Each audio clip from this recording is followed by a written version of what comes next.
Okay,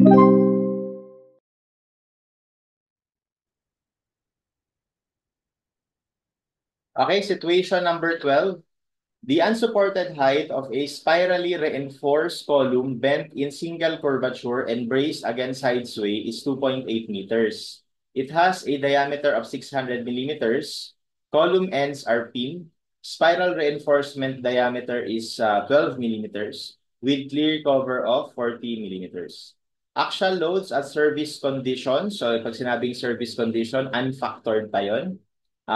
Given, no? Lahat sila given. Tapos, concrete FC prime, steel FY given. And then you are also given the strength reduction factor for spiral column, 0.75. So, ito yung fee natin. Okay, tapos yung load combination daw na i-apply ay 1.2 dead plus 1.0 live plus 1.4 earthquake. Okay? For number 34, calculate the slenderness ratio. So, ang slenderness ratio is KL over R. Okay?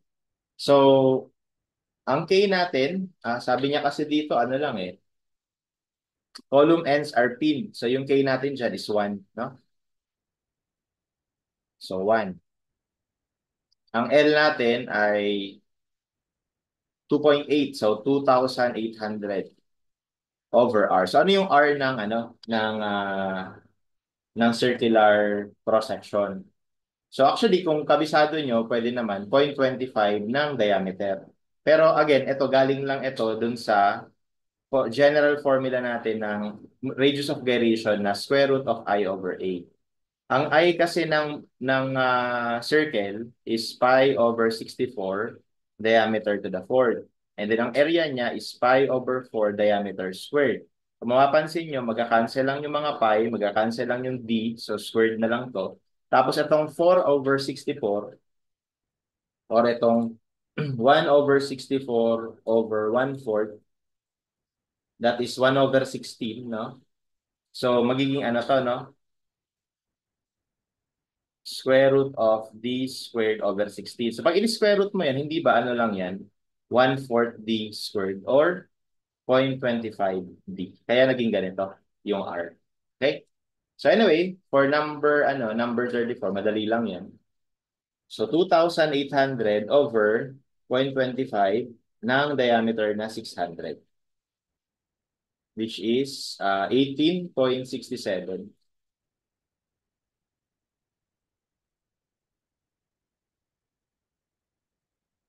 Okay? And then, which of the following gives the number of required 32 millimeter bars for 2.5% steel ratio? 2.5% means 0.025, no? Okay, so for number 35, tandaan lang natin na pag sinabing steel ratio ng ng column, no, that is the gross area or the area of the steel divided by the gross area of the section. No? So dahil doon, we have 0.025 equals, this is the area of the steel required divided by yung gross area, which is pi over 4 times 600 squared. Okay? And this gives us the required total area of steel. So 0.025 times pi over 4 times 600 squared. So that is 7,068.58. Kaya lang, hindi kasi total area yung tinatanong. Tinatanong ilang 32 millimeter bars. So bali, itong 7,068.58, equate lang natin sa number of bars times yung area ng isa ay pi over 4 times 32 squared. Tama ba? 32, no? Ayan. So from here, we should be able to calculate the required number. And then just round it up to whole number. So that is 8.179 or approximately 9 bars. Okay, simple as that, no? For number 35. For number 36, which of the following gives the number of required 25 millimeter diameter bars for the ultimate axial? So dito, i-design na talaga natin based sa load, no?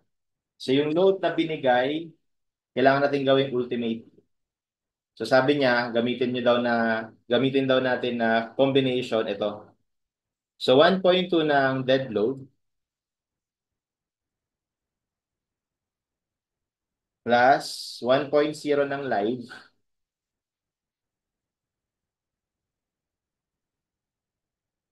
Okay, and then plus 1.4 ng earthquake.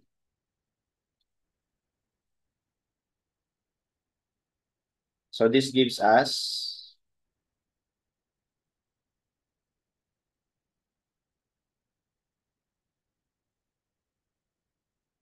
okay, so 5988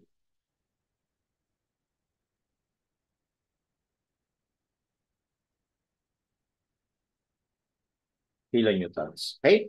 Tapos, again, ganun ulit to, yung design criteria, kailangan ito hindi lumagpas ng design capacity ng column, no? So ano nga ba ang design capacity ng column? So of course, may formula, no? Kaya lang, yung formula na yun, dito lang galing yun sa strength of materials. So kunwari, ito yung column natin sa elevation view. Kasi ito yung mga bakal niya, kunwari. Kunwari, yun yung bakal. Spiral yan, no? Yan, no? So anyway, ang idea lang, kapag ka in-applyan mo daw to ng ultimate load, PU, ang kukontra dyan is yung concrete tsaka yung steel. Di ba?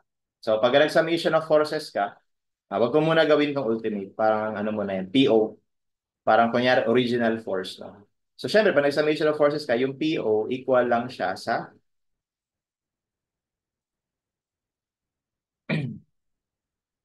uh, force provided by the concrete plus force provided by the steel.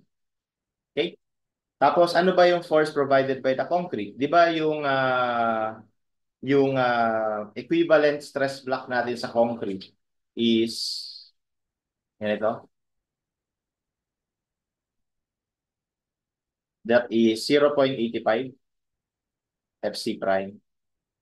'Di ba? So ibig sabihin, ito naka-act lang dun sa area na let's say ganito yung area natin.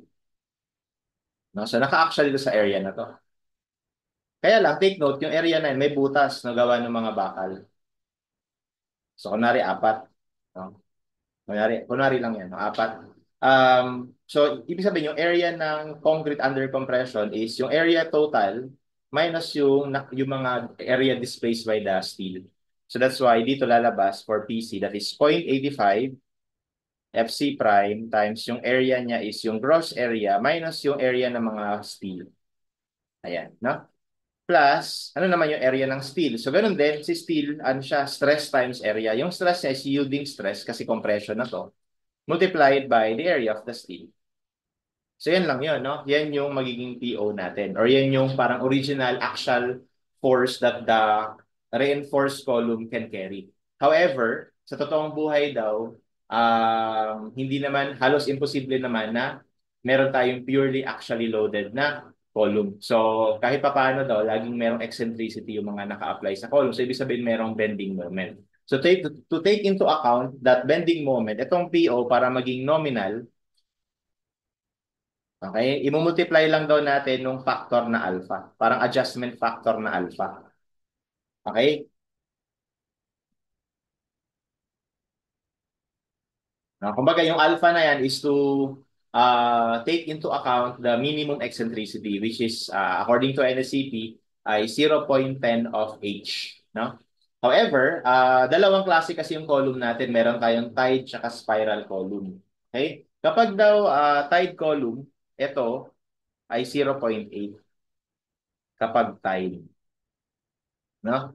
Kapag spiral, this is 0.85. Okay?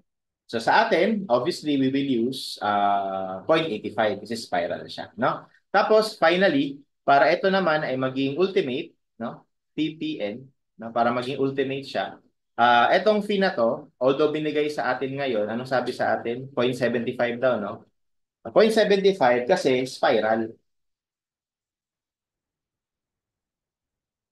Okay? Pero kung ano yan, kung tide, 0.65 yan. Ay maganda nga tandaan natin yan na para para kahit hindi niya ibigay, masasagot natin, no? So anyway, therefore, our design capacity would look like phi, which is, lagay ko muna, phi, alpha, 0.85 FC prime, area gross minus area steel, no, plus Fy area steel. Ayan, so ganyan siya. Tapos ito, 5988. Pero multiply natin ng 1,000 kasi ang magiging sagot dito naka-Newton sa kabila. Okay, so kapag ginawa natin yan, so 5, lagay ko na yung value, 5988 times 10 cube should not exceed. Yung phi natin is 0.75 kasi spiral. Tapos yung alpha natin is 0.85 kasi spiral. And then 0.85 FC prime. Ang FC prime na binigay ay 34, tas 415. 34. Tapos lagay ko na lang muna area gross minus area steel kasi kasya. Tapos plus Fy na 415 times area steel. Ayan. Okay? Kukumbitin natin yung area ng steel. No? Kukumbitin natin area ng steel. So therefore, we should have an answer here na area ng steel. Okay? So we have, pwedeng equate na lang natin. No? 5988,000 equals 0.75 times 0.85 times 0.85 ng FC prime times area gross. Lagay ko mo lang muna sa A yung area gross. Minus yung hinahanap natin na area ng bakal plus 415 times area ng bakal. Tapos, shift solve. Yung area natin ng gross is pi over 4 times 600 squared. Okay, and then we solve for x. Ito ngayon yung required natin na area ng bakal. 3164.10 millimeters squared. Okay? So, ibig sabihin, to define again the number of bars, bali, equate lang natin yan sa area ng isa. 25 yung diameter ngayon eh. Equate lang natin yung 3164.10. And we can solve for the number of bars. Or divide lang natin. Divide pi over 4 times 25 squared. That gives us 6.4. So, round this up to 7 bars. Okay? So, ang tatandaan lang pala natin dito isa pa is kapag meron tayong minimum, no? Minimum requirement.